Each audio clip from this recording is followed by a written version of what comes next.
اب میں درخواست کرتا ہوں علامہ حافظ سید ریاض نقوی صاحب سے کہ وہ زیب منبر ہوں اور اپنے خطاب سے ہمیں نوازیں. قبلہ حافظ صاحب.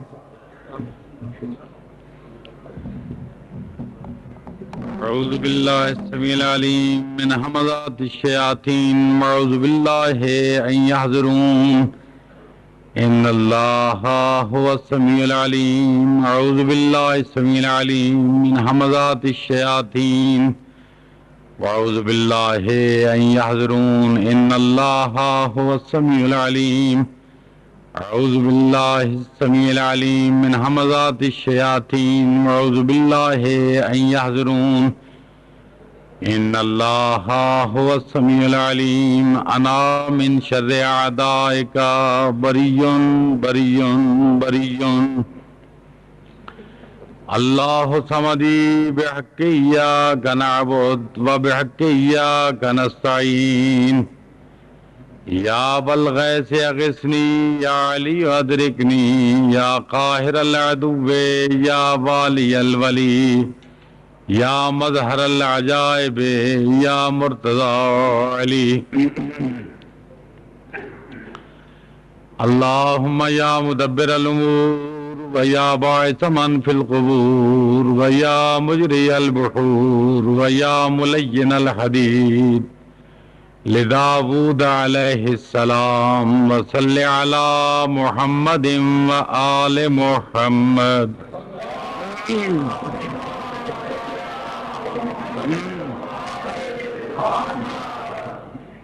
الحمد للہ رب العالمین والعاقبۃ للمتقین والجنۃ للموحدین والصلاۃ والسلام علی رسولہ الکریم وأہل بیتہ الطیبین الطاہرین المعصومین وعلی اصحابہ المنتجبین. اما بعد فقد قال اللہ تبارک و تعالی فی کتابہ المجید وفرقانہ الحمید وقولہ الحق وہو اصدق الصادقین. بسم اللہ الرحمن الرحیم. ان الدین عند اللہ الاسلام.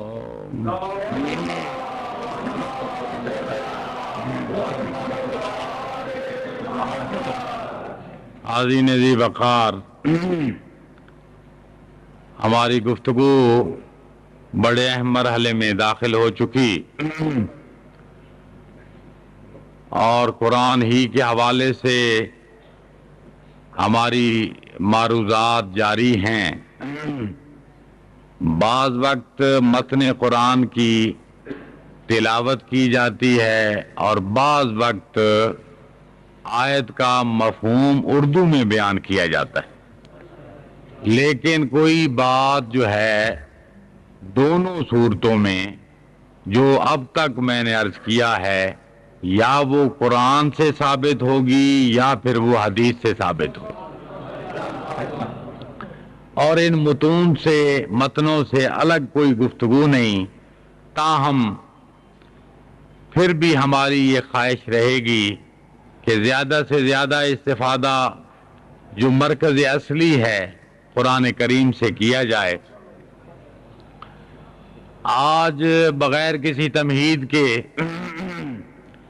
ابتدائی جملوں میں یہ دیکھ لیا جائے کہ دین کسے کہتے ہیں اور مذہب کسے کہتے ہیں، اور ان دونوں میں فرق کیا ہے، کہ مذہب میں کیا فرق ہے اور دین میں کیا فرق ہے، اور ان دونوں کو کس زاویے سے قرآن دیکھتا ہے اور حدیث دیکھتی ہے. تو دین کا لفظ تو آپ نے کئی گزشتہ دنوں میں آیتوں میں سنا، اور زیر موضوع جو ہمارا آج کا ہے زیر بحث اس میں بھی دین کا لفظ استعمال ہوا.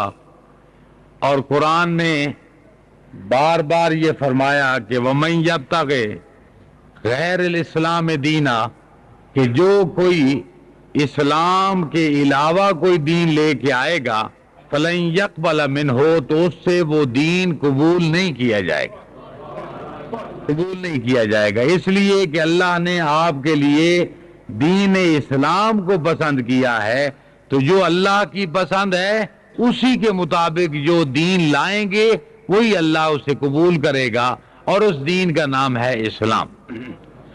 دین کا آسان لفظوں میں جو مفہوم ہے وہ یوں سمجھیں کہ کوئی بھی ہدف یا مقصد اصلی یا مرکزی نقطہ جو ہے وہ دین کہلاتا ہے، آسان لفظوں میں۔ ویسے الدین هو الجزاء، الدین هو الصراط، کئی، لیکن اصل مقصد جو ہے وہ دین کہلاتا ہے۔ اور دین میں کیا کرنا ہوتا ہے، بالکل اہم ترین بحث کو ایک جملے میں میں سمیٹ کے آگے بڑھنا چاہتا ہوں، وقت بہت تھوڑا رہ گیا، کہ دین جو ہے اس میں ہماری ذمہ داریاں کیا ہیں کہ ہم دیندار کہلائیں۔ ہماری ذمہ داریوں میں دو ذمہ داریاں ہیں کہ دین کے بارے میں ہماری یہ ذمہ داری ہے کہ کچھ کا تعلق ہمارے ذہن کے ساتھ ہے اور کچھ کا تعلق ہمارے اعضاء کے ساتھ ہے۔ جن چیزوں کا ہمارے ذہن اور عقل کے ساتھ ہے تعلق ہے اس کو عقیدہ کہا جاتا ہے، اور جن چیزوں کا تعلق اعضاء کے ساتھ ہے اس کو عمل کہا جاتا ہے۔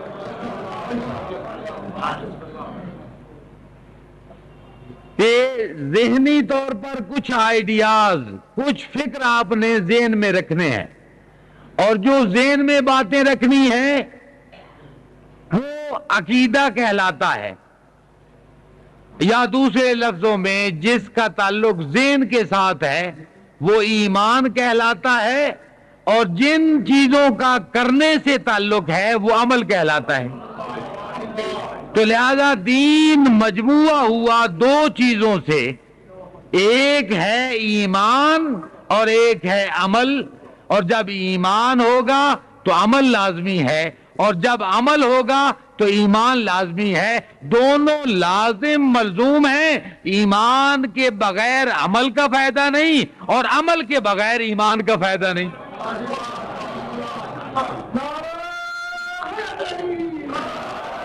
اب یہ دونوں چیزیں مل کے ہماری ذمہ داریاں جب ہم پوری کریں گے تو قرآن کی زبان آپ کو دیندار کہے گی۔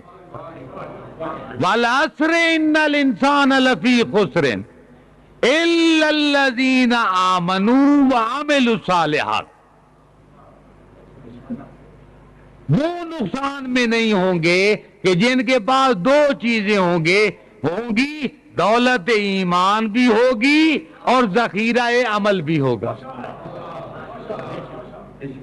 دونوں چیزیں لازم و ملزوم۔ الذین یؤمنون بالغیب ویقیمون الصلاۃ ومما رزقناہم ینفقون والذین یؤمنون بما انزل الیک وما انزل من قبلک۔ تو یہ اس دیندار کی ذمہ داریاں ہیں کہ وہ ایمان رکھے، اور ایمان کے ساتھ جو ضروری ہے کہ جو چیزیں آنکھوں سے نہیں دیکھ سکتا ان کو بھی مانے،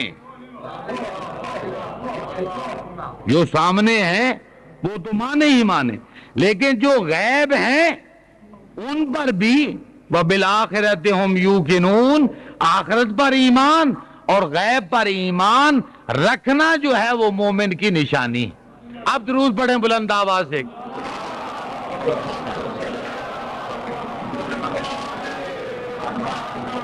تو اب مذہب کیا ہے؟ دین تو ہدف اصلی، ٹارگٹ، آئیڈیا، نصب العین، یہ دین کہلاتا ہے۔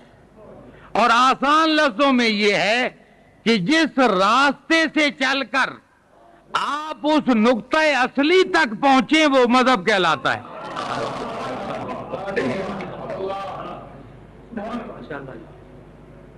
کہ ہدف اصلی دین ہے، اور اس ہدف کو حاصل کرنے کے جو راستے ہیں وہ مذہب کہلاتا ہے. کسی راستے کا نام دیوبندی ہے. گھبرا تو نہیں گئے؟ آج ساری مجلس میں نے دیوبندیوں کے لیے پڑھنی ہے. کسی راستے کا نام دیوبندی ہے, کسی راستے کا نام بریلوی ہے, کسی راستے کا نام اہل حدیث ہے, کسی راستے کا نام اہل تشیع ہے.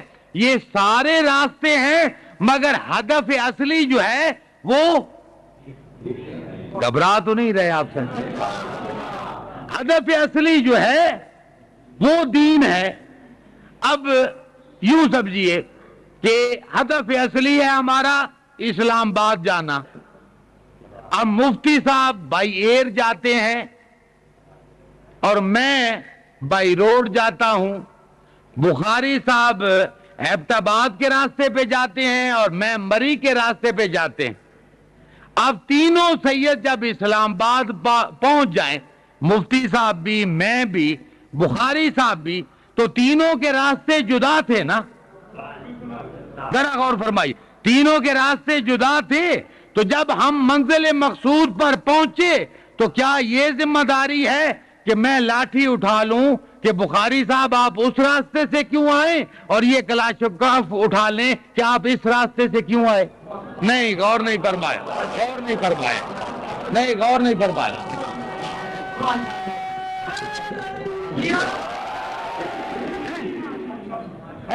کیا یہ مذہب کا, راستے کا یہ طریقہ ہے؟ بھائی بخاری صاحب کی مرضی, انہوں نے اس راستے کو آسان سمجھا, انہوں نے اس کو اختیار کیا. میں نے اس راستے کو آسان سمجھا, میں نے اس کو اختیار کیا. نہ میں بخاری صاحب پر جبر کر سکتا ہوں اور نہ بخاری صاحب کو اجازت دیتا ہوں کہ وہ مجھ پر جبر کریں.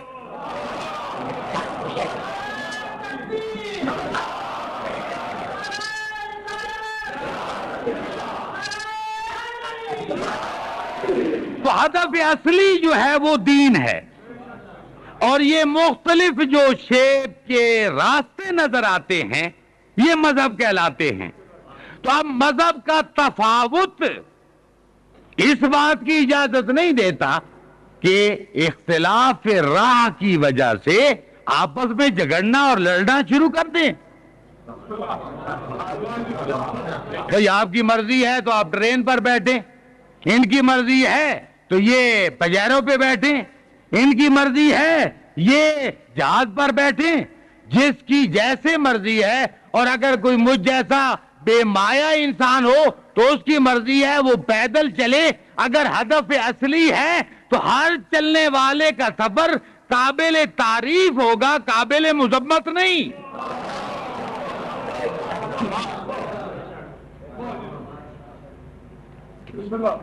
ایک بات ابتدا میں سن لیں تاکہ آپ کا موڈ اور سیٹ ہو جائے گفتگو سننے کا. آج تھوڑی سی گفتگو کا دائرہ وسیع ہو رہا ہے کہ یہ تو راستے آپ نے سنے کہ یہ راستہ جاتا ہے اسلام آباد کو مری کے راستے, ایک ایبٹ آباد کے, کوئی اور بھی راستہ ہوگا درمیان سے. تو عربی میں راستے کو طریق کہتے ہیں. راستے کو تو رے یہ قاف دو نقطے والے, اس کو طریق, راستہ. واحد ہو تو طریق کہلاتا ہے, جمع ہو تو طرق کہلاتا ہے. طرق تو رے قاف دو نقطے والا, یہ طرق ہے, جمع ہے راستے کئی سے.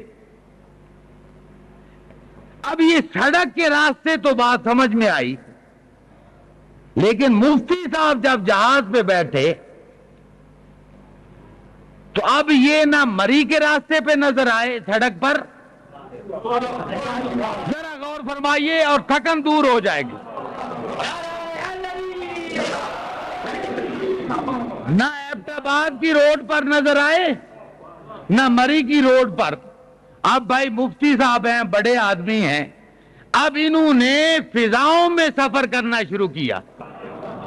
ہم نے کہا کہ بھائی سڑکوں کے راستوں کو تو ہم جانتے تھے, یہ فضا کے راستے سیدوں نے کہاں سے سیکھے؟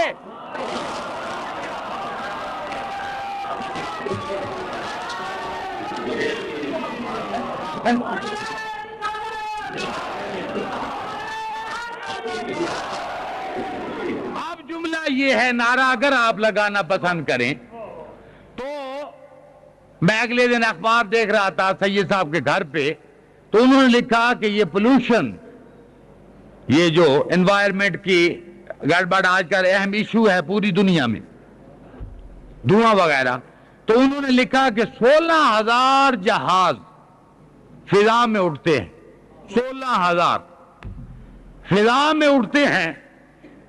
تو آپ اور ہم سوچیں کہ یار یہ 16,000 جب اٹھتے ہیں تو یہ آپس میں ٹکراتے کیوں نہیں؟ آپ کہیں گے کہ بھائی اخیر آپ بالآخر مولوی ہی ٹھہرے نا۔ بھائی کیسے ٹکرائیں؟ اس لیے کہ ان کے طرق متعین ہیں، ان کے راستے متعین ہیں۔ آج 1400 سال کے بعد،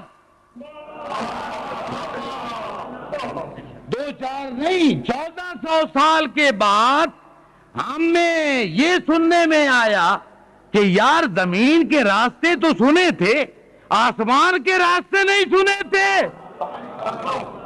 نہیں غور فرمایا، 1400 سال کے بعد پتہ چلا سما کہتے ہیں آسمان کو، اور عربی میں سماوات کہتے ہیں سما کی جمع کو، اور طرق کہتے ہیں راستوں کی جمع کو۔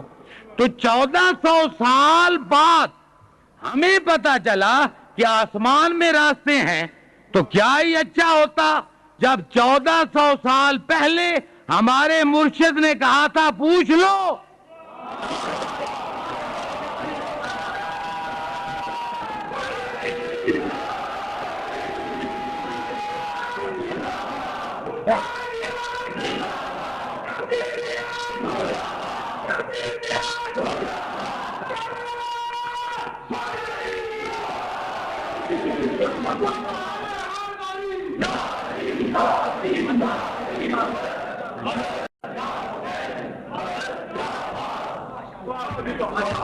ہے جی کوئی بات کہ ہمارے مرشد نے بند کمرے میں تو نہیں کہا تھا، بڑی محفل میں کہا تھا، بڑی محفل میں کہا تھا، اور سارے حضرات سردار موجود تھے، اور سارے عرب کے کھڑپینچ موجود تھے، یعنی اہم وی آئی پی پرسنالٹیز موجود تھیں، اور ہمارے مرشد نے کہا کیا کہ یار پوچھ لو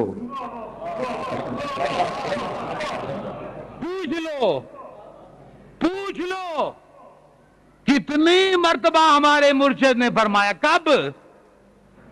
1400 سال پہلے۔ کیا فرمایا؟ اگر توجہ ہے تو میں ترجمہ کروں۔ کب فرمایا آپ کے مرشد نے؟ 1400 سال پہلے۔ اور کیا فرمایا کہ پوچھ لو؟ کیا پوچھ لو؟ انی اعلم طرق السماوات من الارض، تم پوچھ لو، اس لیے کہ زمین کی بنسبت میں آسمان کے راستوں کو بہتر جانتا ہوں۔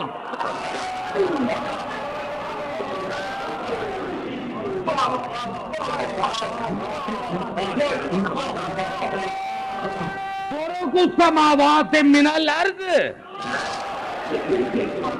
یہ زمین کی نسبتوں سے آسمان۔ میں اگلے دن ایک ہمارے بڑے مشہور مقرر ہیں، جمعے کے خطبے میں ذرا طبیعت پہ بوجھ آیا کہ ان کی ایک تقریر سنی، انہوں نے کہا کہ جناب سن لیں میں اعلان کرتا ہوں۔ بھائی کیا اعلان کرتے ہو؟ کہ چاند میں علی کا نام ہے۔ اب دوست نعرے پتہ ہے آپ کو، ہماری کمزوری کو ہر مقرر جانتا ہے، علی کا نام آئے اور نعرہ نہ آئے تو کنجوسی ہے۔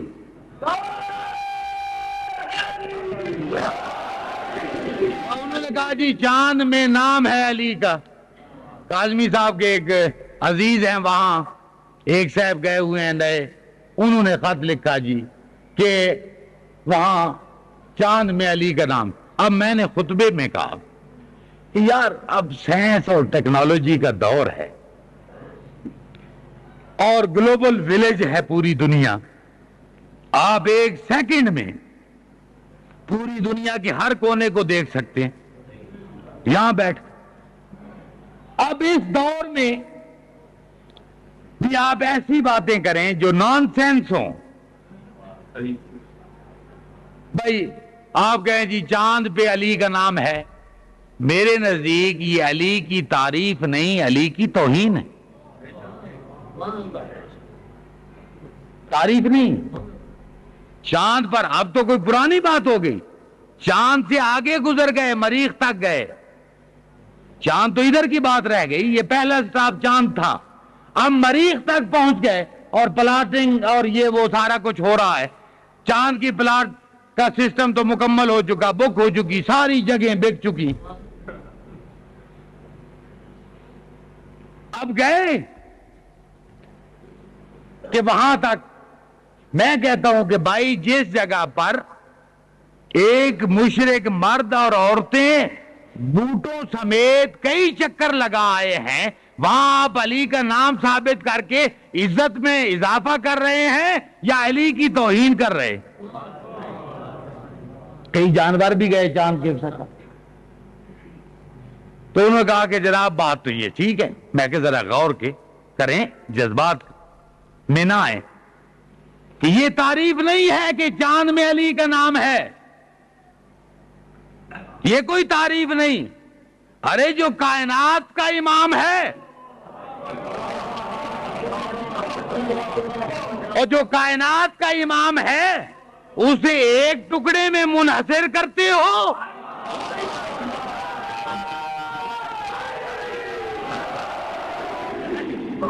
وَكُلَّ شَيْءٍ أَحْصَيْنَاهُ.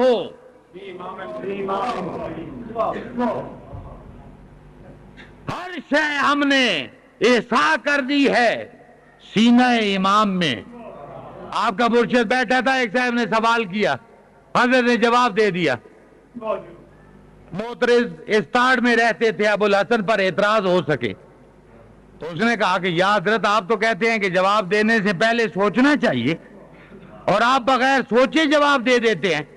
اب اس کے ذہن کے مطابق آپ کے مرشد فرماتے ہیں کہ بتاؤ تمہارے ہاتھ کی انگلیاں کتنی ہیں؟ کہتا ہے جی 5. فرمایا تو نے نہیں سوچا.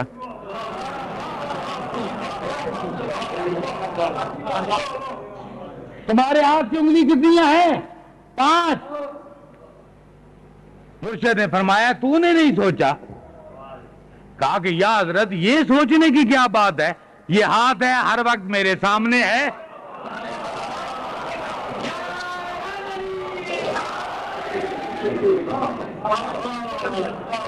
کہ آپ نے سوچ کے جواب نہیں دیا. فرمایا عرض کیا مولا میرے سامنے ہاتھ ہے، ہمہ وقت یہ انگلیاں میرے سامنے ہوتی ہیں، اس میں سوچنے کی کیا ضرورت ہے؟ تو فرمایا مجھے قسم ہے اس ذات کی کہ جس کے قبضہ قدرت میں علی کی جان ہے، جان ہے، جیسے تمہارے سامنے یہ آپ کی ہتھیلی ہے، پوری کائنات علی کے سامنے ایسے ہے.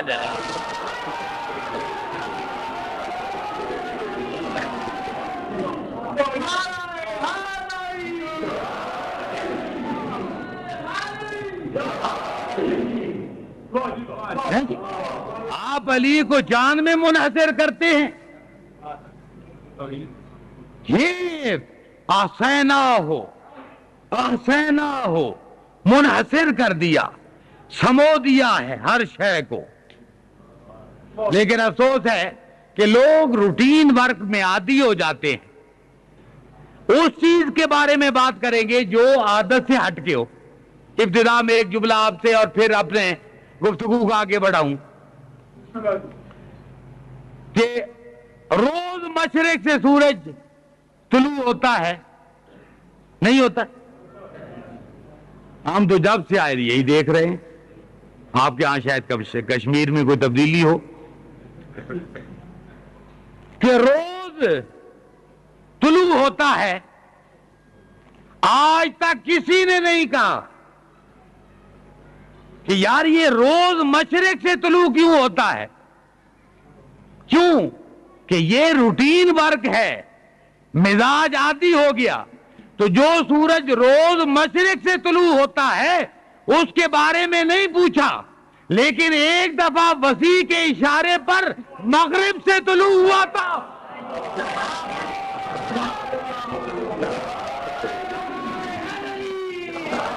روز مشرق سے آتا ہے کوئی نہیں پوچھتا, لیکن ایک دفعہ جب مغرب سے طلوع ہوا ہر ایک کو پوچھنا پڑا. درود پڑھیے بلند آواز سے.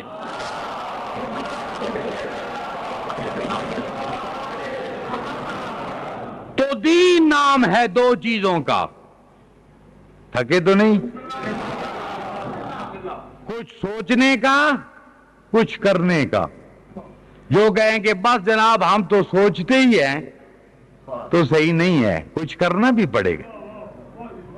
اور جو کہیں کہ ہم بہت کرتے ہیں ساری رات تو حکم ہوگا کہ نہیں, کچھ سوچ کے کرنا ہوگا, بے وقت کی.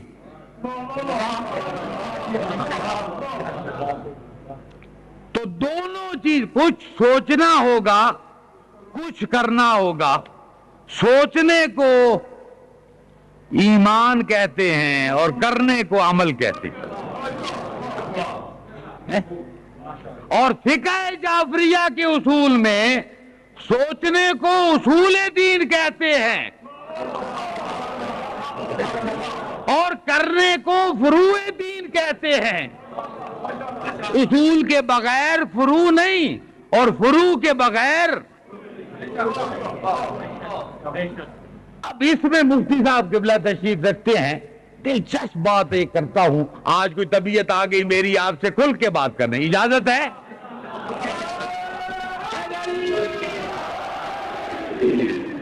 کہ یہ اصل کسے کہتے ہیں؟ اصل کہتے ہیں جڑ کو, اصل کہتے ہیں. اور عربی میں اصل واحد اور اصول جمع. جب دو سے زیادہ ہوں تو جمع ہو گئی, جب دو سے کم ہوں تو واحد ہو گیا. اصل اصول اور اصول دین, دین کی اصول یعنی دین کی جڑیں. اب عام طور پہ یہ بتائیے, یہ جو جڑیں ہیں یہ ظاہر ہوتی ہیں یا غائب ہوتی ہیں؟ نہیں, غور نہیں فرمایا. میرا اتنا قیمتی جملہ آپ نے توجہ نہیں فرمائی کہ جڑیں غائب ہوتی. جڑیں یعنی اصول یعنی اصول غائب ہوتے ہیں. اب مجھے کیا پتا کہ آپ کے دماغ میں کیا ہے, آپ کی عقل میں کیا ہے, آپ کے دل میں کیا ہے. یہ غیب ہے اور جڑیں غائب ہوتی ہیں. اور جڑیں غائب ہوں تو پتہ چلتا ہے کس سے؟ جب شاخیں باہر نکلیں.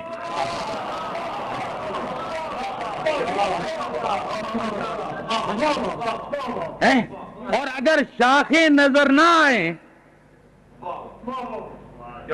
تو جڑوں کے وجود کا ظہور نہیں ہوگا. معلوم ہوا کہ مخفی اصل کے ظہور کا ذریعہ ظاہری شاخیں ہیں. اور جیسی شاخیں ایسے اصول. اگر جڑیں مضبوط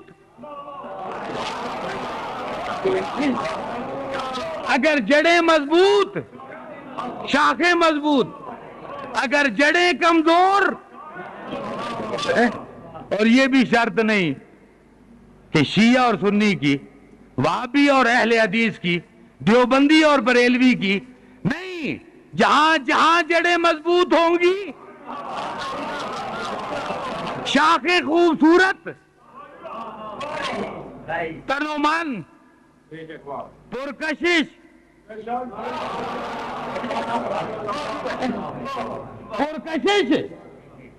اور اس میں شاخوں میں اٹریکشن ہوگی, خوبصورتی ہوگی, حسن ہوگا.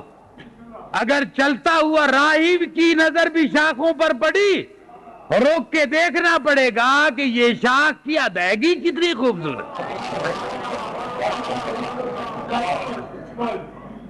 اور ایسی بدی شاخیں نہ ہوں کہ آپ کے منہ پر دے ماری جائیں۔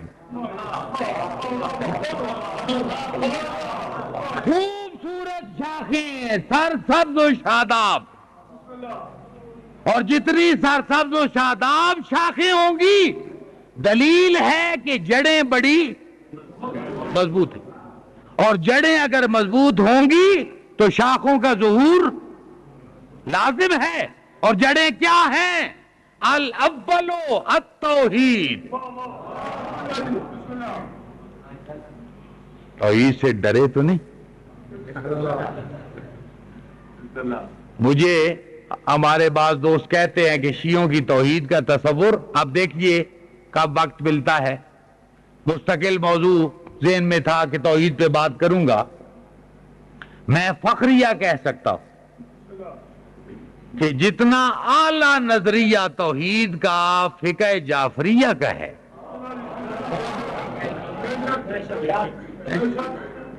پتہ نہیں یہ اختلاف راہ جو ہے یہ دشمنی میں کیوں بدل گیا۔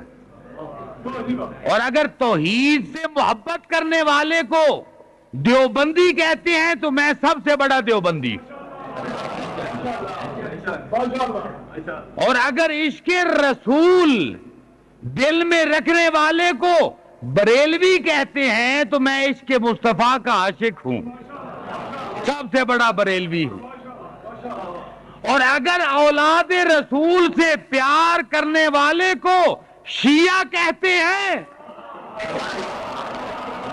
تو میں سب سے بڑا شیعہ ہوں، میں اولاد رسول سے پیار کرتا ہوں۔ اختلاف کیسا، یہ فتنے کیسے، یہ نفرتیں کیسے، یہ فساد کیسے؟ اور افسوس خدا شاہد ہے کہ اسلام اتنا مشکل نہیں جتنا ان پڑھ ملاؤں نے بنا دیا ہے۔ دین خوبصورت بھی ہے اور اتنا اس کو بھدا بنانے کی کوشش کی کہ پانچا نیچے ہو جائے تو دین خطرے میں آ جاتا ہے۔ دین سہولت کا نام ہے، مشکلات کا نام نہیں۔ دین سہولت دیتا ہے، مشکلات نہیں دیتا۔ یہ ہم نے انٹرپریٹیشن اپنی مرضی سے کر کے اپنی مرضی سے کر کے دین کو مشکل بنا دیا ہے، ورنہ اتنا آسان دین ہے، اتنا آسان دین ہے کہ کرنے والے کو سکون میسر ہوتا ہے، نفرت نہیں۔ تو اب جڑیں جتنی مضبوط، الاول التوحید، والثانی العدل، والثانی العدل، والثالث النبوہ، والرابع الامامہ، الامامت، والخامس القیامت۔ پہلی توحید، دوسرے عدل، تیسرے نبوت، چوتھے امامت، پانچویں قیامت۔ جن کی توحید ان کا عدل، جن کا عدل ان کی نبوت، اور جن کی نبوت ان کی امامت، اور جن کا امام اس کی قیامت۔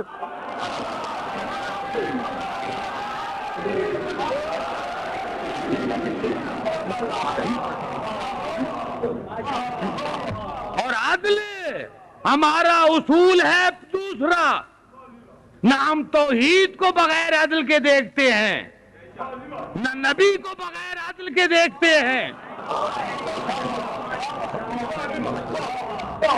ہمارا نبی وہ جو قائم بالعدل ہے، ہمارا نبی وہ جو قائم بالعدل ہے، ہمارا امام وہ جو قائم بالعدل ہے، اور جس کا امام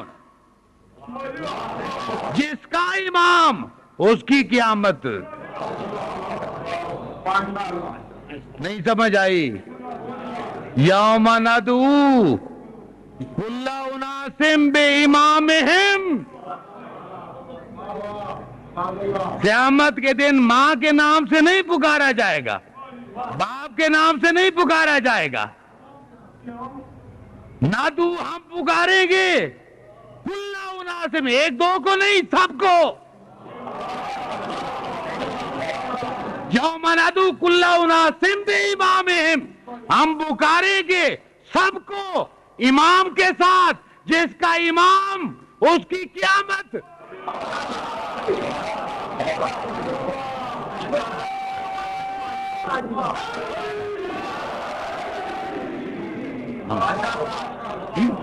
تو اصول پانچ اصول. ملا والی خشکی تو نہیں آئی؟ کتنے اصول دین؟ 5. پہلی توحید, دوسری, تیسری, چوتھی, پانچویں قیامت. یہ 5 ہے اصول دین, اور ان کو کہتے ہیں جڑیں. کس کی؟ دین کی. جڑ جتنی مضبوط دین اتنا مضبوط, اور جتنی جڑوں میں کمزوری خدا نہ خواستہ اتنا دین کمزور. اب شاخیں اس کی مضبوط ہوں گی, سرسبز و شاداب ہوں گی, جن کی جڑیں مضبوط ہوں گی.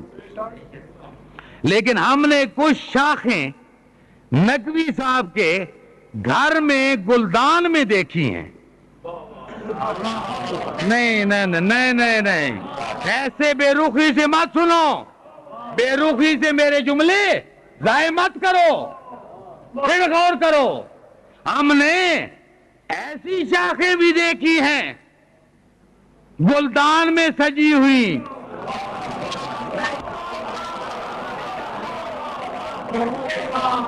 ہم نے ایسی شاخیں بھی دیکھی ہیں گلدان میں سجی ہوئی, دیکھنے میں خوبصورت ہیں, پرکشش ہیں, جاذب نظر ہیں, مگر جڑیں نہیں ہیں, اور جس کی جڑ نہیں ہے ان شاخوں کا اعتبار نہیں ہوتا.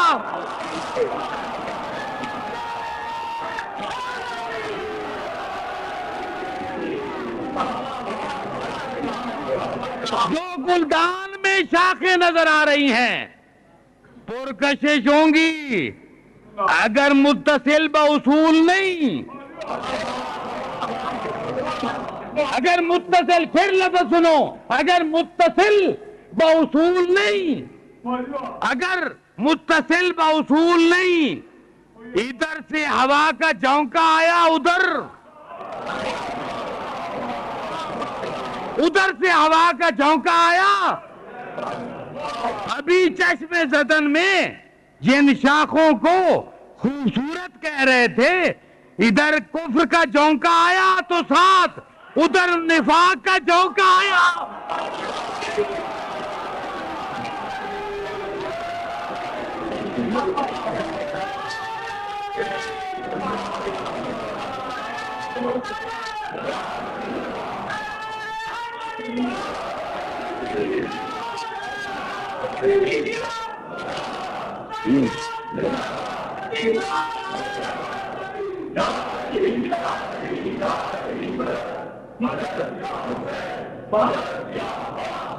تو شاخیں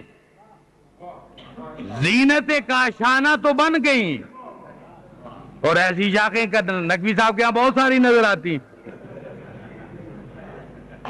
شاخیں کاشانہ کی زینت تو نظر آئی, خوبصورت بھی دکھائی دی, جاذب نظر بھی لگی, لیکن چونکہ اتصال باصل نہیں,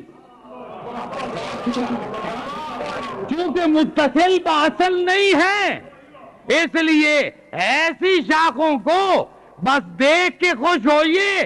اکثر ایسی شاخیں بے ثمر ہوا کرتی ہیں.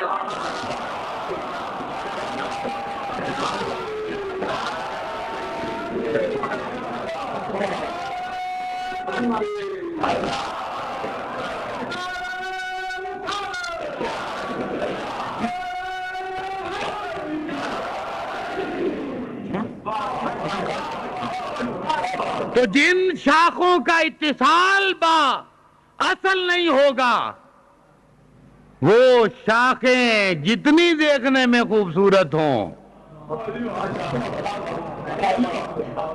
جتنی دیکھنے میں حسین ہوں، لیکن ساری زندگی بے ثمر رہیں گی. ساری زندگی ثمر نہیں ان پہ دکھائی دے گا. کیوں؟ کہ ان کا اتصال باصل نہیں. اور الاول ہی التوحید، پہلی اصل توحید ہے، اس کے ساتھ اتصال ضروری ہے.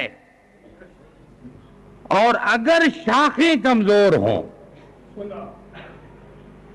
دیکھنے میں پلاہٹ نظر آ رہی ہو، تو ان کی کمزوری دلیل کیا ہوگی؟ کہ جڑوں میں کمزوری ہے. کہیں توحید میں جھول ہے،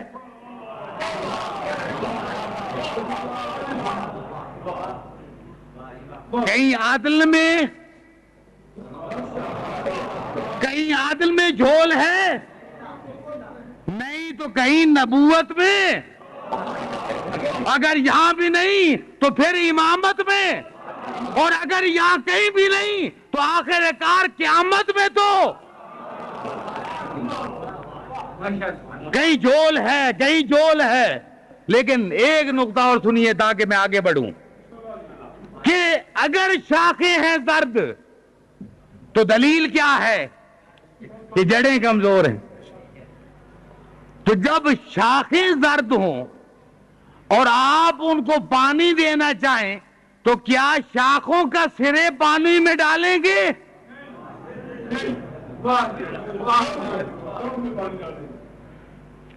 پانی جڑوں میں دینا ہوگا ہے جی، اور اس کا اثر پھر آپ شاخوں پر دیکھیں گے.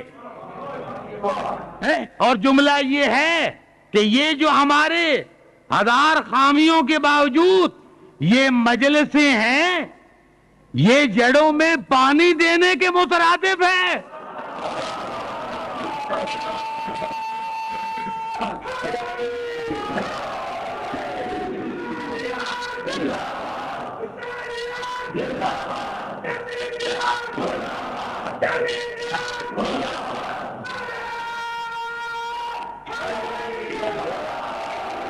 اگر جب پانی دینا چاہیں گے تو جڑوں میں دیں گے. اور یہ مجالس و عزاداری ان جڑوں کو مضبوط کرنے کے لیے ہیں، پانی دینے کے مترادف ہیں. صاحبان عقل سے ایک طالب علم کا سوال ہے، اور 50 سال ہو گئے پانی دیتے ہوئے، اگر شاخوں میں تبدیلی نہیں آئی تو کہیں فرق ضرور ہے.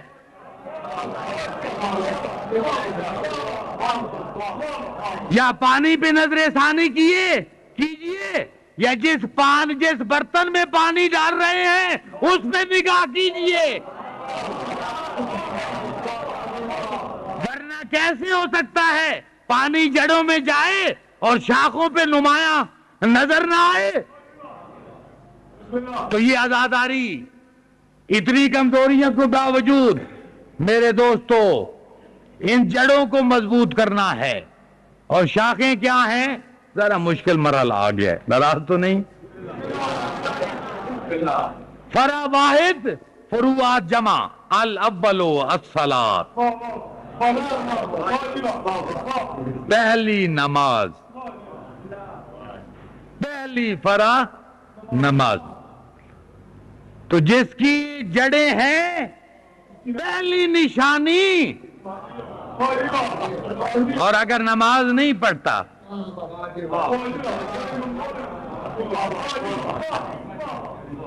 پہلی نشانی الصلاۃ،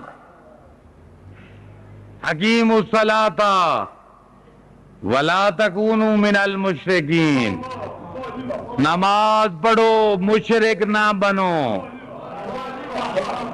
نماز پڑھو مشرک نہ بنو. اتنا سخت جملہ، اتنا سخت جملہ. روایت تو نہیں کہ اس میں راوی کو دیکھا جائے، یہ تو قرآن ہے. قرآن تو حکم ہوگا کہ جس کے ہاں توحید کی جڑ موجود ہے پتہ تو چلے، جس کو مانتا ہے جھکتا بھی ہے.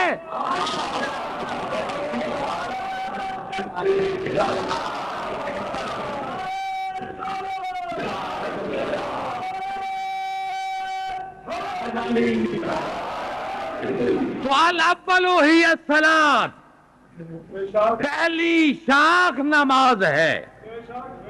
مجھے دکھ ہوتا ہے کہ بعض مقامات میں سننے میں آتا ہے کہ جب کمپیئر کرتے ہیں، موازنہ کرتے ہیں، مقارنہ کرتے ہیں نماز کا اور حسین کا،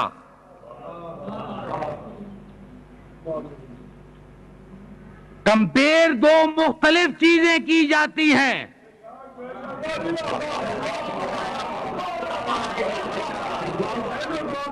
مقارنہ دو مختلف چیزوں کے درمیان، جبکہ حسین نماز ہے اور نماز حسین ہے.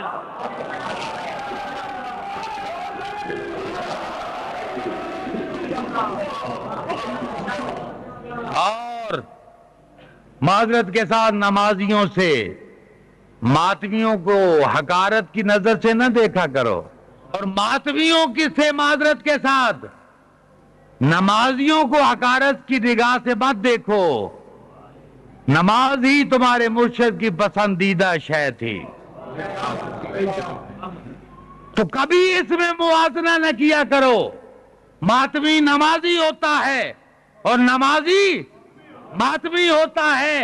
کوئی ایسی بات مت کرو جس میں جدائی آئے، ہر وہ بات کرو جس میں اتصال ہو. بلکہ جو بھی توڑنے کی بات کرے اس کی باتوں پر کان مت دھرو، جو جوڑنے کی بات کرے اس کی باتوں کو سنو. میں پنڈی میں رضویہ ہال میں پنجتن پاک کارفس میں صدارت کر رہا تھا، تو مجھ سے پہلے سنی دوستوں نے نعت پڑھی اور ایک ذاکر نے قصیدہ پڑھا.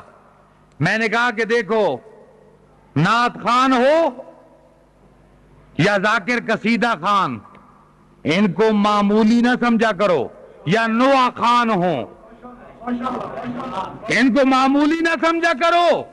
یہ ملت اسلامیہ کا ہراول دستہ ہے، ہراول. ہر ایک کی عزت کرو، پیار کرو. ماتمی کا اپنا مقام ہے، عالم کا اپنا مقام ہے، نمازی کا اپنا کنٹریبیوشن ہے، ذاکر کا اپنا مقام ہے، نوح خان کا اپنا مقام ہے، زنجیر زن کا اپنا مقام ہے. تو کہے کہ زنجیر کا فتویٰ. میں نے کہا بھائی مجھ سے کیوں پوچھتے ہو، جا کے خواجہ ویس کرنی سے پوچھ لو.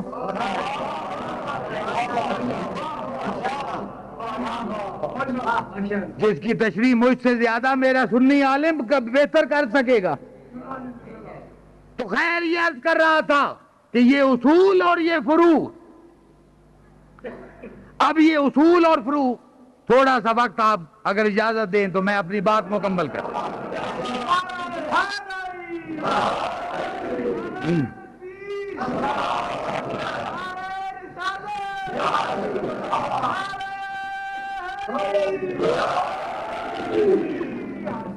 کہ یہ کچھ کرنے کی باتیں، کچھ سوچنے کی باتیں، اور سوچ بھی خدا کرے صحیح ہو، اور سوچ صحیح ہونے کے بعد پھر اس کا اظہار بھی ہو، شکل سے بھی عمل سے بھی. والعصر ان الانسان لفی خسر الا الذین آمنوا وعملوا الصالحات. ایمان بھی اور عمل صالح. اب اس میں ایک لفظ آیا ہے اور کئی مقامات پر آیا ہے. لفظ اللہ عربی گرامر میں اللہ استثناء کے لیے آتا ہے. لفظ الف لام ہے اور الف ہے اللہ عربی کا, لیکن اتنی قوت ہے اس کے اندر کہ زمین کلام میں انقلاب برپا کر دیتا ہے. اگر مثبت کے بعد آئے تو منفی کر دیتا ہے. پھر سنیں, اگر مثبت کے بعد آئے منفی کر دیتا ہے, اور اگر منفی کے بعد آئے, ابھی کسی چٹ مجھے کسی دوست نے دی پرانی آیتیں اس دوست سے کہ جو اب تک پڑھ چکا ہوں اس کو چھوڑیے, اب ذرا کان رکھیے, میں آیتیں شروع کرنے والا ہوں. کیوں پڑھیے بلند آواز.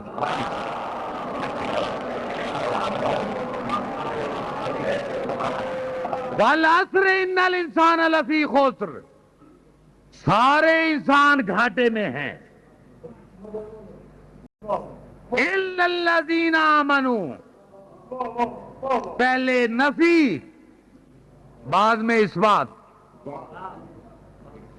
بلکہ میں یہ کیوں نہ کہوں بخاری صاحب, حضرت صاحب, کہ اب شیعوں کے سامنے کم از کم اللہ کے لفظ کی تشریح کی ضرورت نہیں ہے کہ اللہ جو ہے کہاں کہاں استعمال ہوا ہے. میرے ایک دیوبندی دوست ہیں, ابھی ایک بات بھی مجھے کرنا تھی کہ ہماری مایا ناز جماعت ہے ISO, مجھے کل اسلام آباد پہنچنا تھا, لیکن ان کے ڈیلیگیشن کے اور ان کے جذبات کے پیش نظر میں نے کل کا اسلام آباد کا پروگرام ملتوی کیا ہے, اور کل لیکچر ہوگا انشاءاللہ یونیورسٹی میں.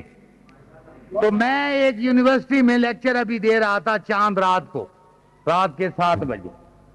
میں نے دیوبندی دوست سے کہا کہ بھائی آپ وائلس میں آیا کریں. انہوں نے کہا نقوی صاحب ہم آتے تو صحیح, لیکن یہ جو تبرے والی بات ہے.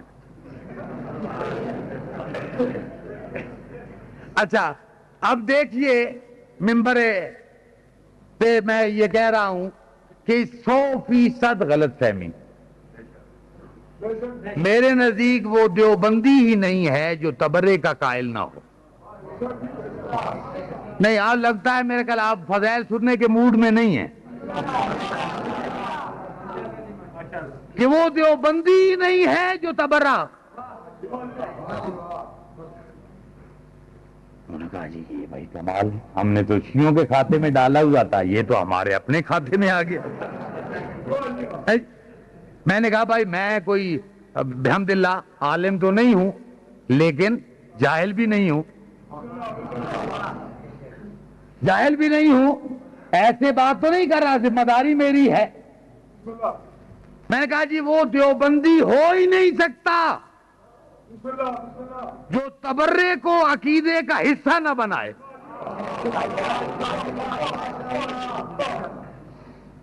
اب حیران بھائی یہ کیسے ہو گیا ہے.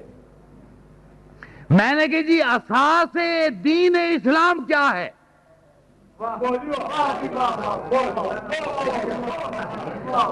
میں نے کہا جی آپ بتائیں کہ مسلم کب بنتا ہے؟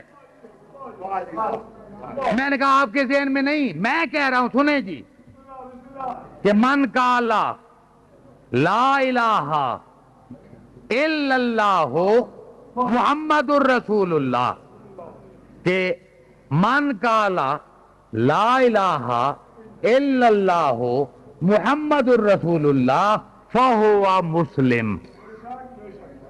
جو یہ لا الہ الا اللہ محمد الرسول اللہ پڑھے وہ مسلم ہے. انہوں نے کہا بالکل یہی. میں نے کہا اول کلمہ جو ہے وہ کیا ہے؟ انہوں نے کہا جی کلمہ طیب. میں نے کہا جی پڑھیے, لا الہ الا اللہ محمد الرسول اللہ, یہ کلمہ طیب. کلمہ طیب. میں نے کہا جی تبرہ کا معنی کیا ہے؟ سورہ برات تو آپ نے دیکھی ہے نا, جس میں سورت بسم اللہ ہی نہیں ہے. سورہ برات بھی اسی سے ہے. اذ تبرأ الذین اتبعوا من الذین اتبعوا. اور اس وقت کہ جب وہ تبرہ کریں گے ماننے والے ان پر جنہیں مانتے تھے.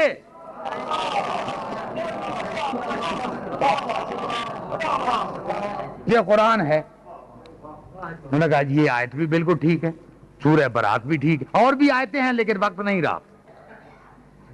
میں نے کہا یہ ہے؟ میں نے کہا بالکل ہے. میں نے کہا جی آپ یہ بتائیں کہ لا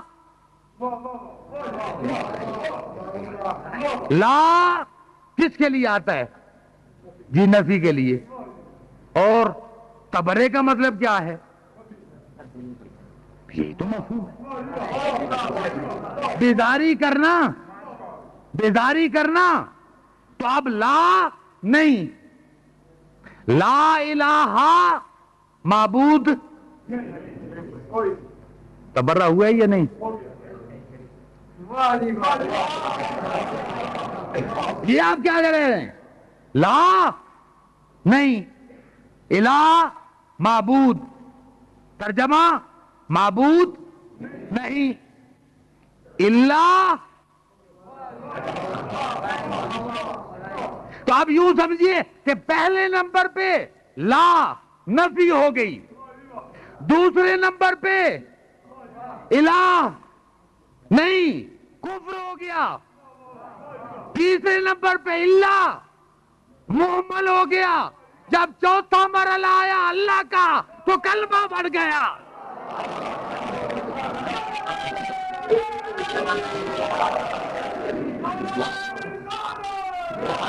تو لا بھی الہ بھی اللہ بھی یہ سارا تبرہ ہے. اللہ الہ, اللہ معبود ہے اللہ کہہ دیتا, یہ تکلفات کی کیا ضرورت تھی؟ یعنی ترجمہ تو یہی ہے نا کہ اللہ الہ, اللہ معبود ہے. یہ پہلے 3 سٹیپ کے تکلف کرنے کی کیا ضرورت تھی؟ آپ کہہ دیتے اللہ الہ, اللہ معبود ہے, مانوی لحاظ سے ٹھیک تھا.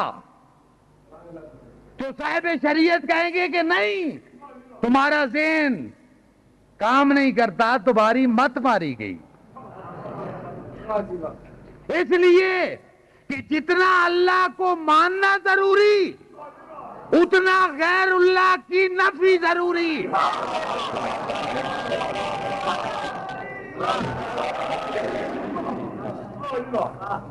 اللہ کو ماننے کا کوئی فائدہ نہیں جب تک لات و منات کی نفی نہیں کرو گے. نہیں آسان کروں, جب تک لات و منات پر تبرہ نہیں کرو گے توحید آ ہی نہیں سکتی.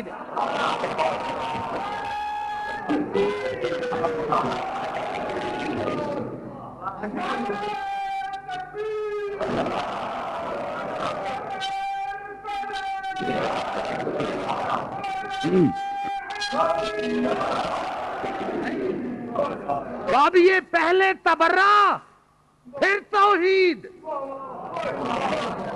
اور اگر تبرہ نہیں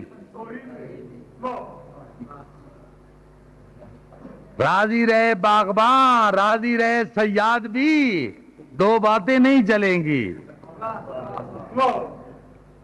2 باتیں, با مسلمان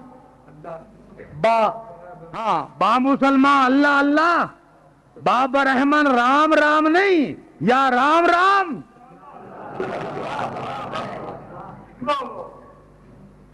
تو اب پہلے نفی ضروری, قل هو اللہ احد. جتنا اللہ کو ماننا ضروری اتنا اللہ کو وحدہ لا شریک ماننا ضروری. صرف اللہ نہیں, پہلے نفی پھر توحید آئے گی. ورنہ اللہ الہ یہی مفہوم تھا. اللہ نے رسول نے کیا کہا تھا؟ قولوا لا الہ الا اللہ. سیدھا پیغمبر آ کے کہتے قولوا اللہ الہ, کہ اللہ معبود ہے. پورے پورے مشرکین مکہ خدا کی قسم سب سے پہلے کہتے کہ اللہ الہ اللہ الہ. جو 360 کو مان رہے تھے ایک اور کو ماننے میں کیا تکلیف تھی؟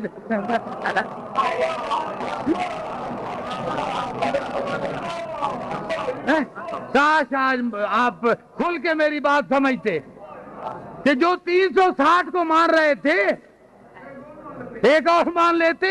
لیکن پیغمبر نے کہا کہ نہیں، تمہارا چکر نہیں چلنے دوں گا، پہلے لا الہ سب کی نفی کرو پھر اللہ آئے گا.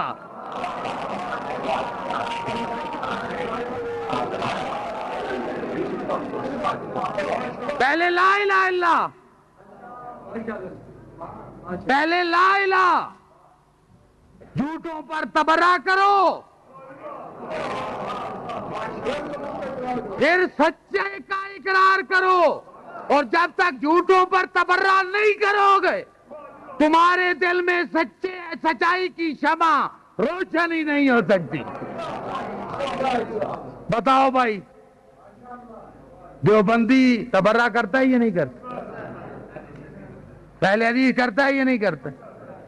کیوں بیچارے شیعوں کے پیچھے لگ گئے ہوئے؟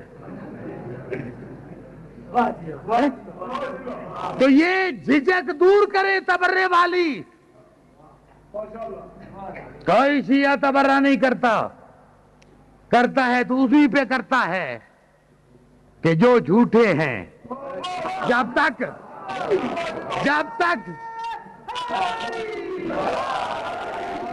تک جھوٹے خداؤں پر تبرہ نہیں کرو گے اللہ کی وحدانیت نہیں آ سکے گی. دل صاف ہوگا، جھوٹوں سے دل پاک ہوگا، اور جھوٹے خداؤں سے دل پاکیزہ ہوگا، پھر اللہ کی وحدانیت آئے گی. اسی لیے پیغمبر نے کہا کہ یہ بڑے عیار ہیں مشرک، یہ چکر دے جائیں گے. کیونکہ آیت ہے وَلَئِن سَأَلْتَهُمْ مَنْ خَلَقَ السَّمَاوَاتِ وَالْأَرْضِ. اگر ان کافروں سے پوچھو، اے میرے رسول سوال کرو ان کافروں سے، وَلَئِن سَأَلْتَهُمْ مَنْ خَلَقَ السَّمَاوَاتِ وَالْأَرْضِ، کہ زمین و آسمان کو کس نے پیدا کیا، تو لَيَقُولُنَّ اللَّهُ، پکار اٹھیں گے اللہ نے. تو پیغمبر نے پہلے سے علاج کیا کہ کل چکر نہ دے سکو، پہلے ان کی نفرت، اگر تھکے نہیں تو آخری جملہ کہ ایسے چکر سے کام نہیں چلے گا، پہلے جھوٹے بتوں پر تبرہ کرو. جو 360 بنا رکھے ہیں، 360 بنا رکھے ہیں، ان پہ نفرت کرو، جھوٹے بتوں پر نفرت کرو، پھر اللہ کی وحدانیت آئے گی. نہیں، جملہ سید کا یہ ہے جو اگر یاد رکھ سکیں کہ اس وقت تک توحید نہیں آ سکے گی. پہلے جھوٹے خداؤں پر تبرہ کرنا ہوگا، یعنی جب تک آپ پہلے بت شکن نہیں بنیں گے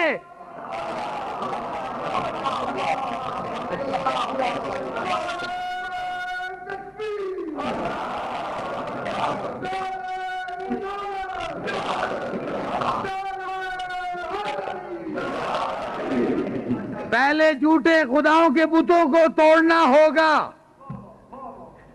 ریزہ ریزہ کرنا ہوگا ان کو. یہ لات و منات کے پیار آپ چھوڑنے ہوں گے.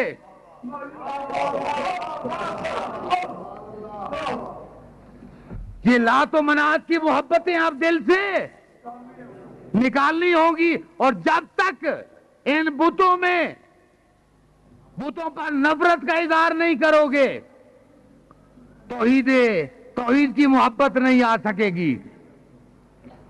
اب لا الہ الا اللہ، لا الہ کوئی معبود نہیں، نفی، الا اللہ اللہ ہے، اللہ ثابت ہو گیا. تو اللہ کے بعد کیا آیا؟ ثبوت آ گیا. اللہ کا کام یہ ہے نفی کو مثبت، مثبت کو نفی، پازیٹو کو نیگیٹو، نیگیٹو کو اللہ بنا دیتا ہے. تو آپ کہیں گے کہ اس کی مثال، میں نے کہا پہلا کلمہ طیب لا الہ نفی تھی، اللہ نے آ کے اس بات پیدا کر دیا. اور دوسرا سنو، وما ارسلناک،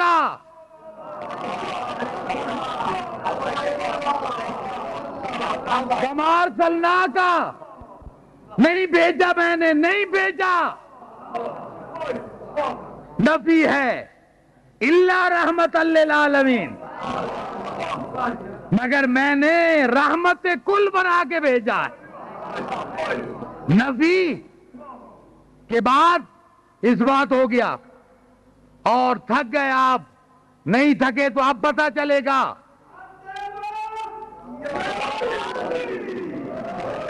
کہ پہلا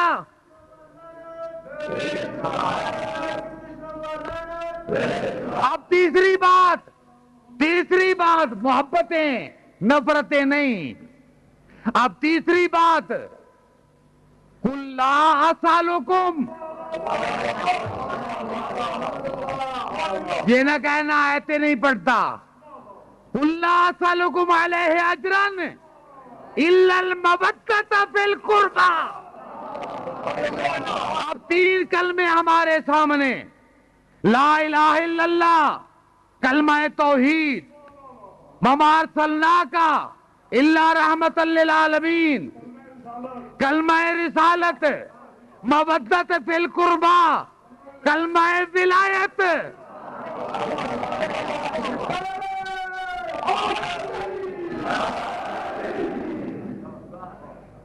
کلمہ وہاں بھی اللہ، تو لا الہ الا اللہ، جھوٹے خداؤں پر تبرہ، اللہ وحدہ لا شریک کے سامنے سر تسلیم خم. لیکن جب اللہ کی وحدانیت کے خلاف، پیغمبر اسلام کی شریعت کے خلاف، مودت القربہ کی آیتوں کے مصداقوں کے خلاف، جب خلافت ملوکیت میں بدلی،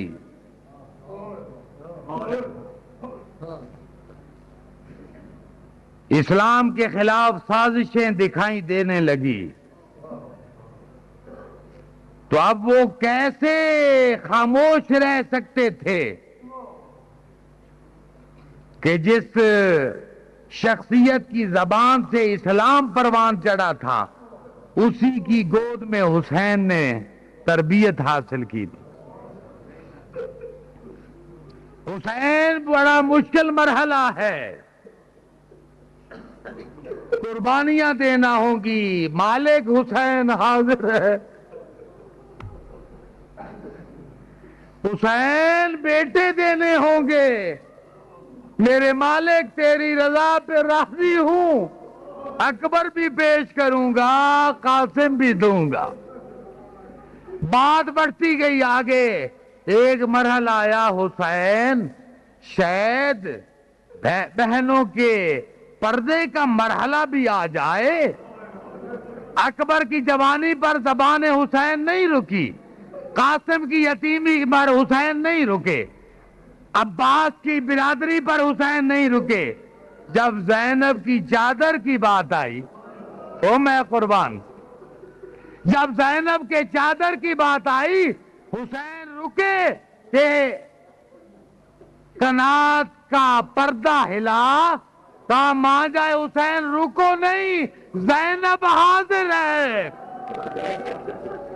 حسین رکو نہیں، زینب تیار ہے اسلام کی عبادت کے لیے.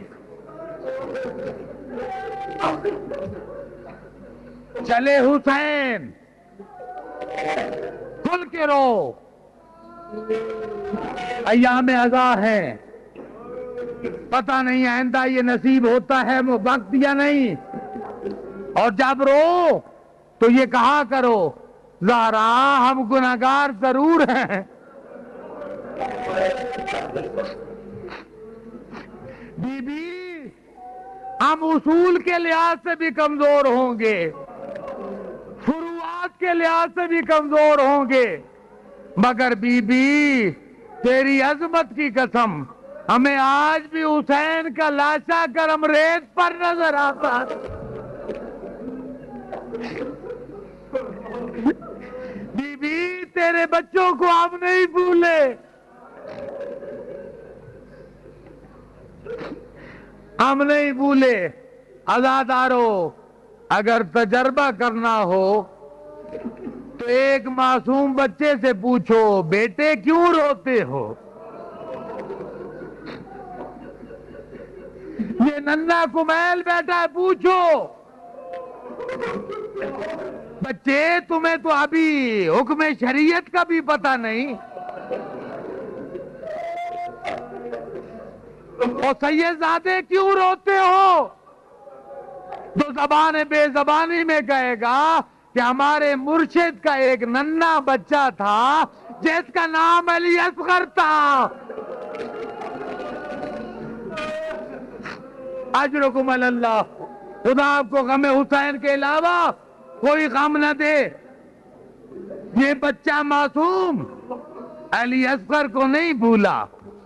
کہتے ہیں کہ جب شب شام غریبہ ہوتی ہے، مصر میں ایک خانوادہ ہے، تمام علماء نے تصدیق کی ہے کہ جب شام غریبہ ہوتی ہے تو محلے کے سارے بچے، ننھے بچے ہاتھوں میں دودھ کے پیالے لے کر،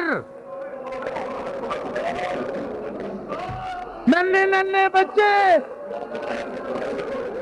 جن کے گریبان کھلے ہوئے ہوتے ہیں، آستینیں چڑھی ہوئی ہوتی ہیں، ہاتھ میں دودھ کے پیالے لے کے کہتے ہیں وہ ہمارے مولا کے پیاسے بیٹے۔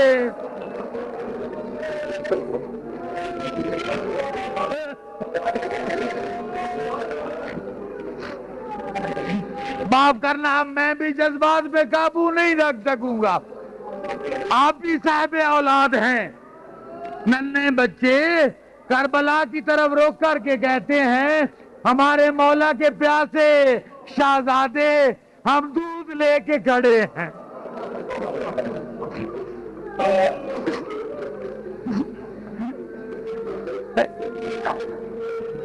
کیوں حسین لائے تھے ان بچوں کو؟ مذہب اور پڑھنا چاہتا تھا لیکن بڑا گریا ہوا۔ زہرا قبول کرے اور آخری جملے سن لو اور دعا کریں، ماتم کریں۔ آخر حسین کو کیا ضرورت تھی؟